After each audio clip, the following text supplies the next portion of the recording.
Տիկին Թանդիլյան իշխանությունը ասում է, որ նման երբ որ նախապայմաններով խոսեն, այսինքն բանակցությունները կգնան փակուղի։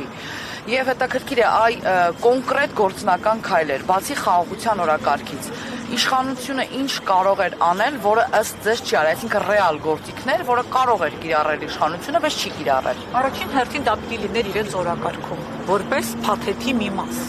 Երբ որ ասում են փակուղի կգնա, տարբեր պահանջներ են եղել, տարբեր քննարկումներ կա։ Հիմա էլ Ադրբեջանը տանում է փակուղի, հայտարարով որ պիտի փոխեք սահմանադրությունը։ Այդ ինչի այդ հարցում կա քննարկում, անհանգստություն չկա, որ փակուղի է գնում, այս հարցում կա։ Սա համամարտկային հարց է։ Այստեղ որևէ պետություն չկա, որ երկրորդ կարծիք ունի, որ գերիները պիտի վերադարձվեն։ Ուղղակի Հայաստանի իշխանությունները օրակարգից հանել են։ Ասում եք ինչ պիտի անեն, պիտի պահեն օրակարգում։ Պիտի բանագնացներ ունենային այս հարցով բանակցելու, քննարկելու, որովհետև սա պիտի լիներ որպես կարևորագույն պայման խաղաղության օրակարգի, բայց նրանք ամբողջությամբ հանել են։ Ավելին, այս հարցով զբաղվողներին հորդորել են չզբաղվել այս հարցով։